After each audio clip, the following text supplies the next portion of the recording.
Uchala bolam doim kasal bo'laverishadi. Dori ukol qilaverib charchadik, immuniteti past. Shunga bir uyga bir tavsiya qilib bersangiz deb bir tanishim taklif qilib qoldi. Uyga bordim, bir piyola choy-poy degandek, o'zbekchilik degandek mehmon qilishdi. Tanish chiqdim kasalliklari bilan, keyin savol berdim. Bu dasturxon men uchun bezatildimi yoki doim shunaqa turadimi? Endi aka deb, men qiyinchilikda o'sganman. Qiyinchilikda, yo'qchilikda katta bo'lganman. Xudoga shukr, ishlarim zo'r. Endi biza yemagan narsalarni bolalarimiz yesin, biza ko'rmagan narsani bolalarimiz ko'rsin deb bizani uyda doim mana shunaqa dasturxon to'kin bo'ladi aka, deb qoldi. Men aytdim, shuncha vrachlarga boribsiz, shuncha dori ukollar, shuncha lecheniyalar qilibsiz, aka, bitta joyda xato qilayotgan ekansiz. Mana shu to'qchilik sizni bolalaringizni immunitetini tushirib kasallikka olib kelyapti. Mana shu narsani yo'qotishingiz kerak edi. Sizga qanaqa gapirsam ta'sirliroq bo'ladi?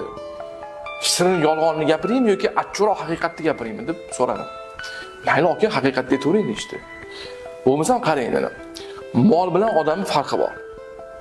Molni oxiriga somon qo'yasizmi, po'choq berasizmi, yem berasizmi, u hozir yegan bo'lsa ham ketidan ovqatini yeb ketaveradi.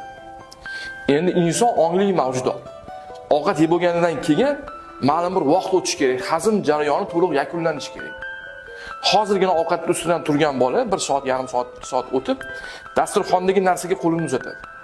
Pranin yegisi keladi yoki chaqchuq chaqadi yoki biron bir konfetni nimadir yeb yuradi.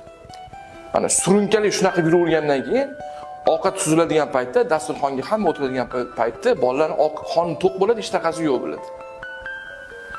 Tartibsiz, rejimsiz, keraksiz narsalar bilan ovqatlanayotgani sababli ham bolaning immuniteti past bo'ladi. Tez-tez kasallikka chalinuvchan bo'ladi. Oshqozon bu o'zining nomi bilan qozon. Qozonning qopqog'i yopildimi? O'pol ketgan. O'ttiga ovqat pishmaguncha orqasidan siz go'sht solib qo'ya olmaysiz. Hazm jarayoni to'liq yakunlanmasdan turib, 3 soat, 4 soat o'tmasdan turib, kamida bolani biron narsani yeyishiga yo'l qo'ymanglar, dasturxonni bu yerdan yig'ishtiringlar deb aytdim.